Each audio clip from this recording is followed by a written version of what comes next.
There comes a moment when the girl who always said yes to the stops shrinking to keep others comfortable, stops apologizing for having standards, stops being the version of herself that was easy to control.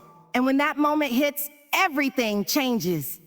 Because when you stop being the nice girl, you start becoming the real woman God designed you to be. Let's talk about what happens when she finally wakes up. The moment you stop being the nice girl, people around you start shifting. The energy changes. Conversations feel different. The smiles aren't as wide, and it's not because you've become unkind, it's because you've become clear. You're no longer available in the same way. You're not picking up the phone every time it rings, not dropping everything to fix problems you didn't create, not twisting yourself to make everyone else comfortable while silently suffocating. And when that change comes, people who were dependent on your passivity will begin to feel uncomfortable. Not because you hurt them, but because your growth is revealing the parts of them that relied on your silence. You start seeing it in the way they respond to your boundaries. The same people who praised your kindness now label you a cold. The ones who loved your support now call you selfish. Why? Because they never saw your kindness as a gift. They saw it as a given. They never imagined that if the girl who always said yes would one day say, no, not today. They didn't expect the one who always showed up for them to finally show up for herself. And that shift, it rattles them.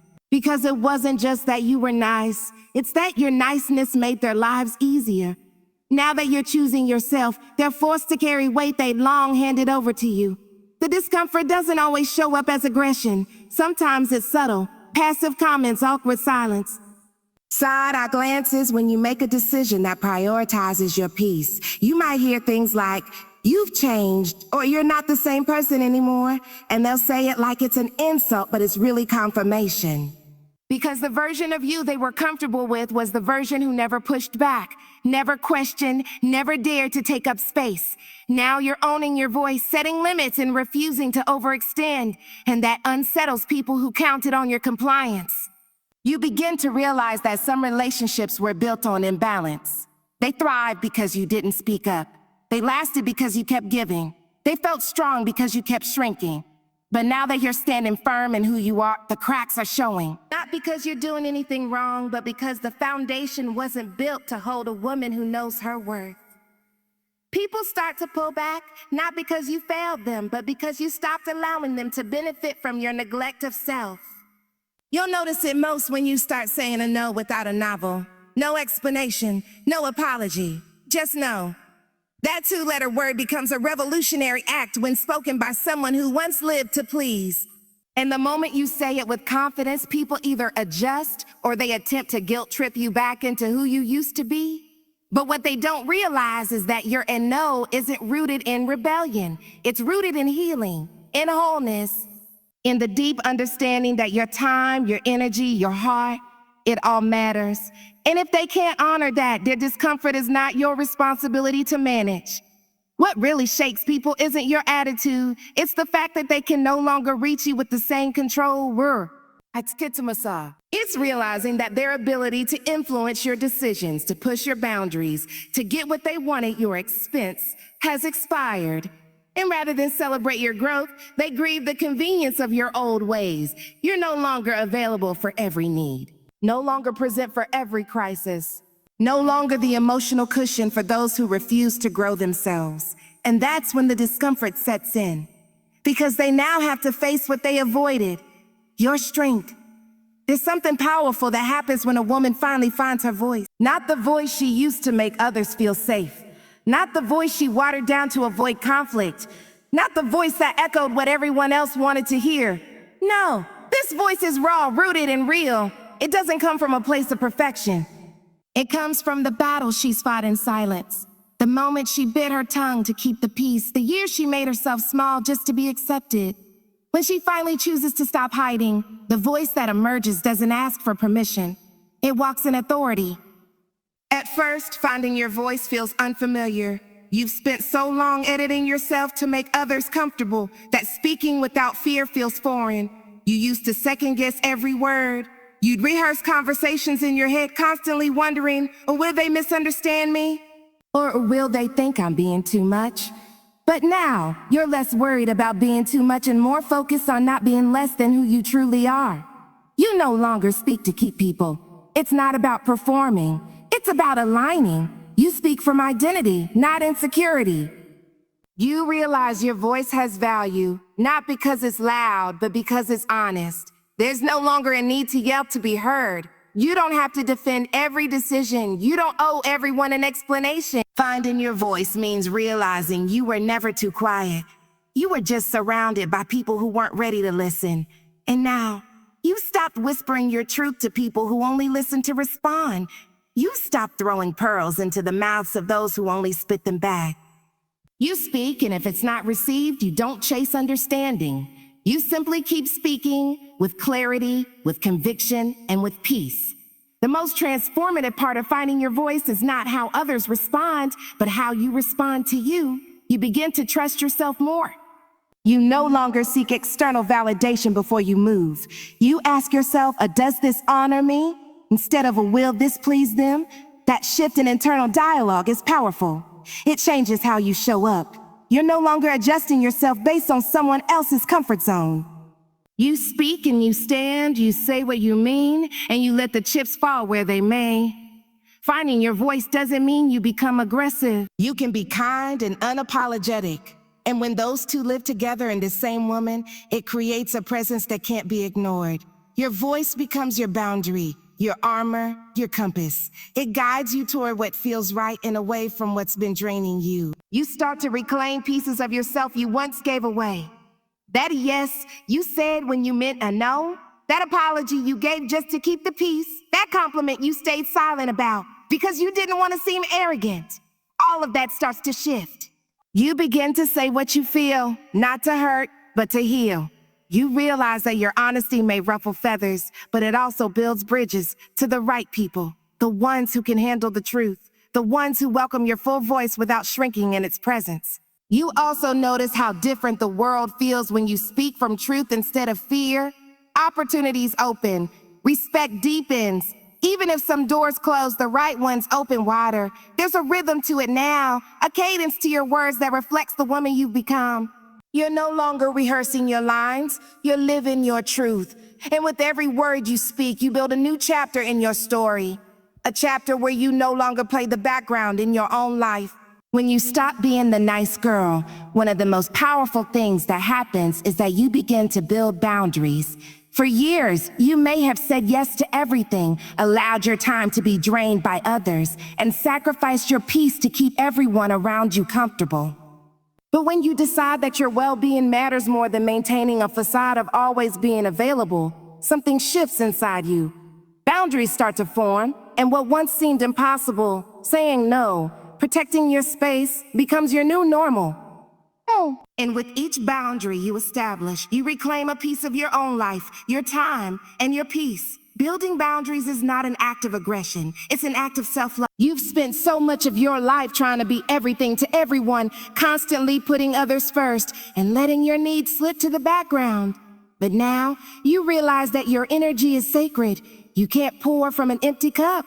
And when you start setting boundaries, you're finally acknowledging that you deserve the same care, respect, and attention that you've always extended to others.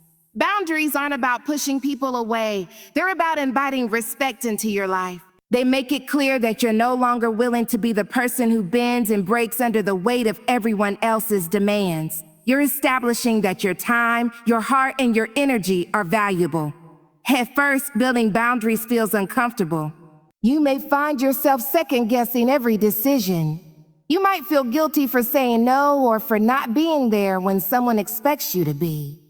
The people who have relied on your flexibility may try to push back, testing your resolve. Some will challenge you, question you, and even manipulate you with guilt. But in those moments, you have to stand firm and remind yourself that saying no to someone else is not the same as saying no to yourself.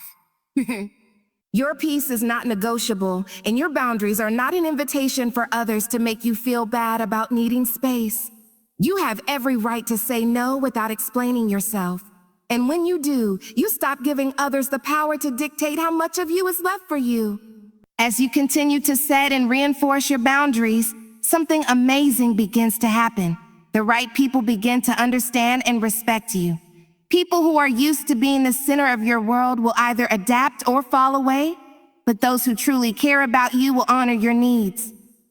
They won't view your boundaries as a barrier, but as a way to foster healthier, more balanced relationships. The ones who remain are the ones who see you not as an extension of their desires, but as a whole person deserving of space and respect.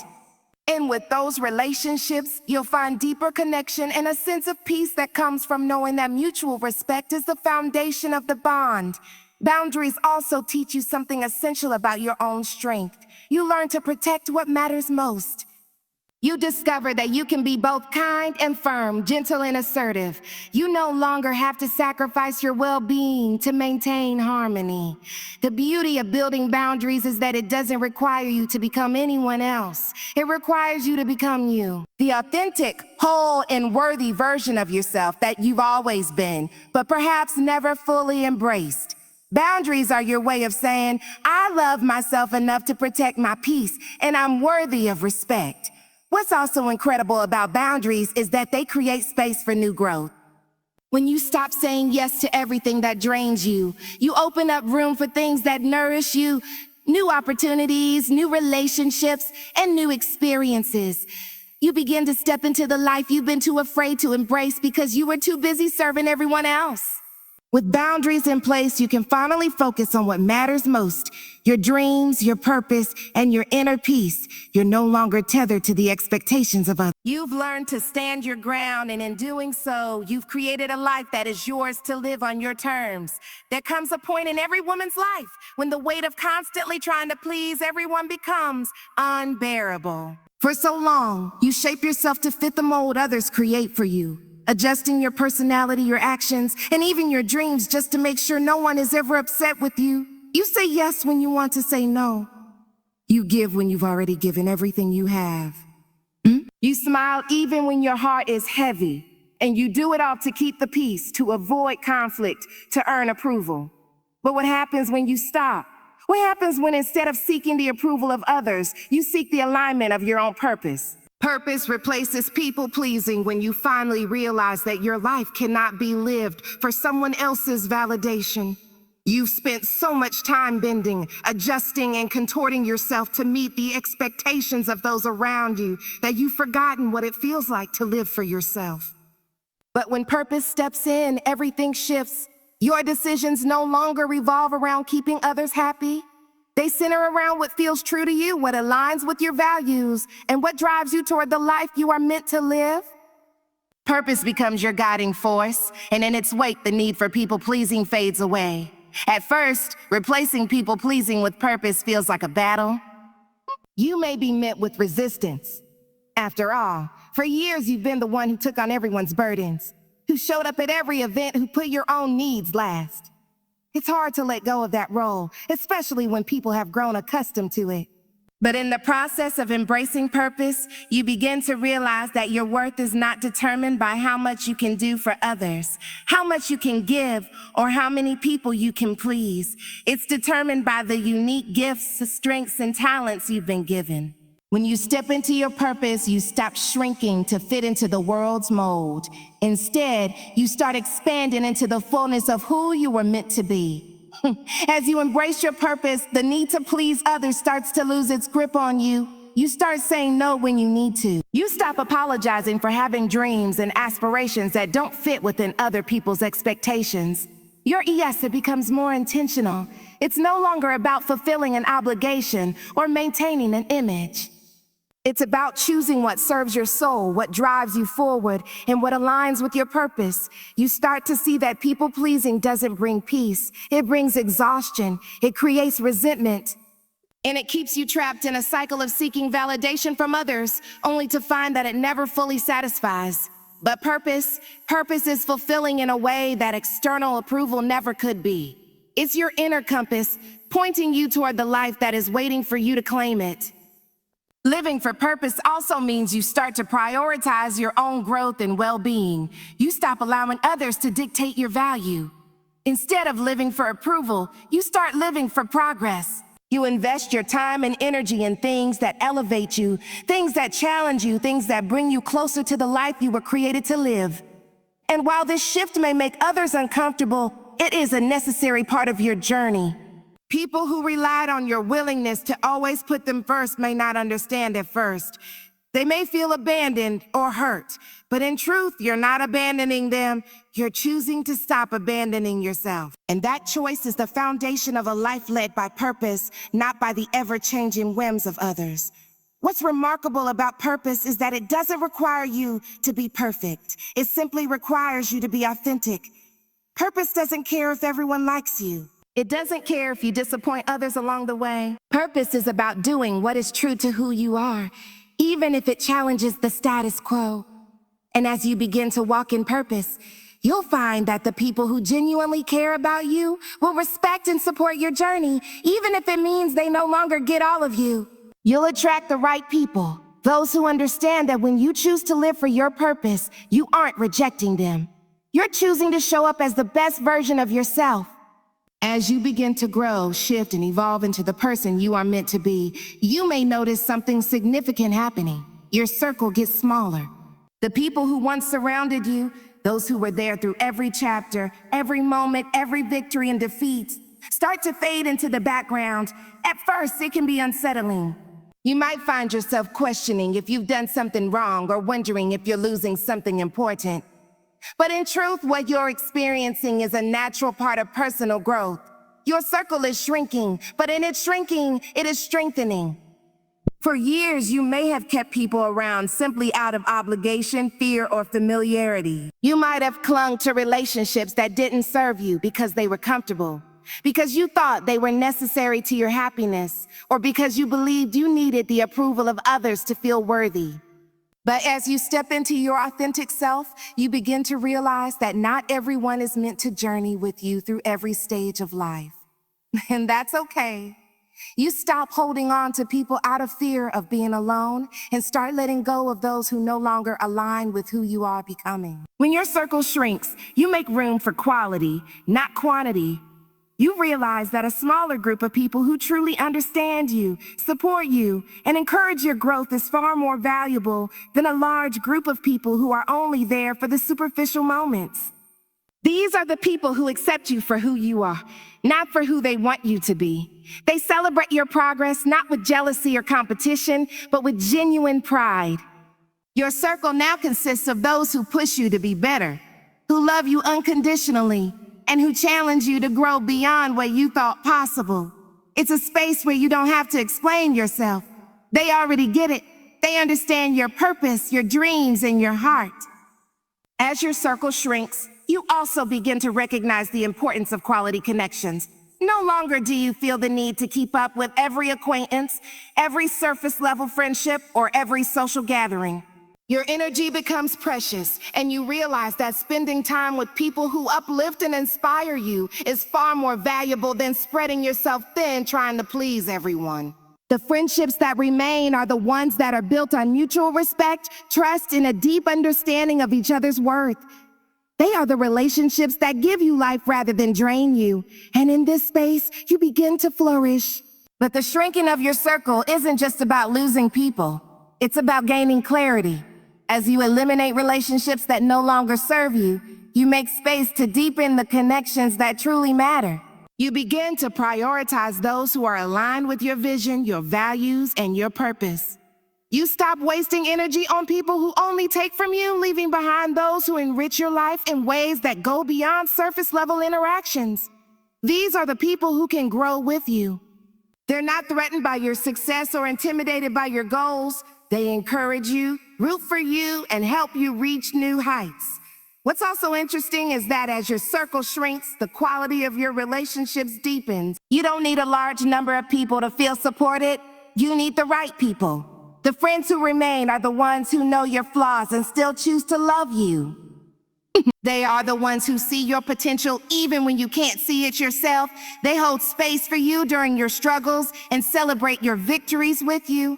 And in turn, you begin to pour into them the same love, energy, and support that they give you. These relationships are reciprocal. They are not one-sided. but built on a foundation of mutual care and respect. At first, the shrinking of your circle may feel lonely. You may miss the comfort of familiarity, the constant buzz of activity, or the sense of validation that comes from having a large group around you. But as you continue on your journey of self-discovery, you come to appreciate the beauty in having a smaller, but more meaningful group of people in your life. You begin to realize that true connection is not about the number of people you know, but about the depth of the relationships you cultivate. And in that space, your growth becomes limitless.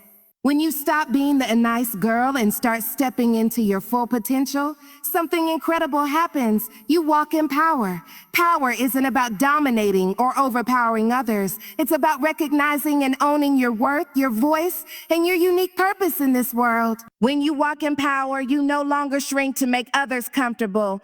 You stop dimming your light because it might intimidate someone else. Instead, you embrace the full force of who you are unapologetically. This power comes from a deep understanding of your worth and an unwavering commitment to living out your truth.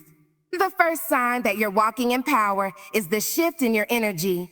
People start to notice the change. There's something magnetic about someone who knows their worth and refuses to settle for less than they deserve.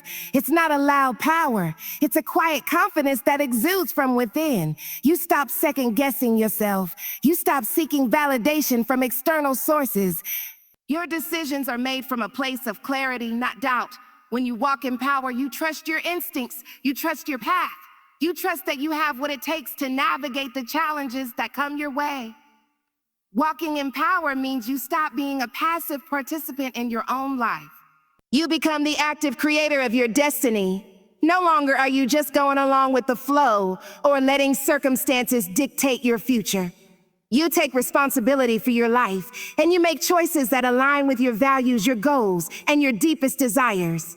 You understand that you are not a victim of your circumstances. You are the architect of your reality. This shift in perspective gives you an immense sense of freedom. No longer do you wait for permission from others to move forward. You trust your own decisions and you step boldly into the unknown, knowing that you are capable of handling whatever comes your way.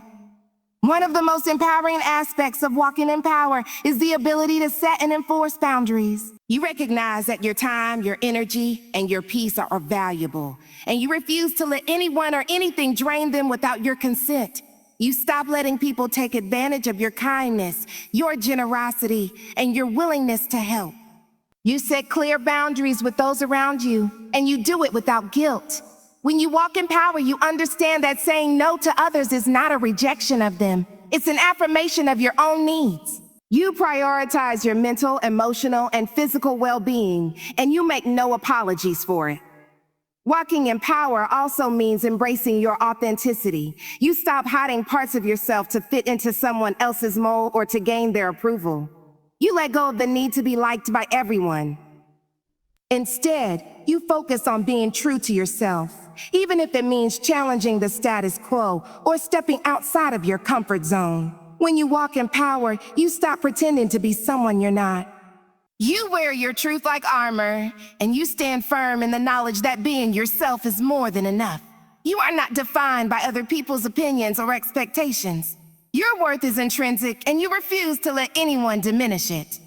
Walking in power also means understanding that challenges are not obstacles, but opportunities for growth. Life will inevitably throw curveballs your way, but when you walk in power, you approach these challenges with resilience and strength. You understand that setbacks are not signs of failure. They are simply part of the journey. You view adversity as a teacher, and you trust that every hardship is shaping you into a stronger, wiser, and more powerful version of yourself. You don't back down from challenges. You face them head on, knowing that you have the inner strength to overcome anything life throws at you. So if they say you've changed, say thank you. Because you're no longer shrinking for people who can't handle your shine.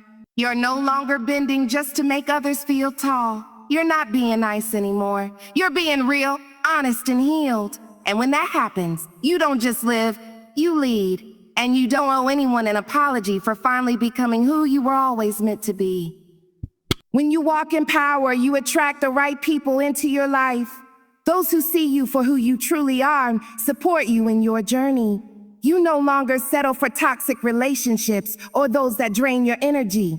Instead, you cultivate meaningful connections with people who uplift, inspire, and encourage you to be the best version of yourself.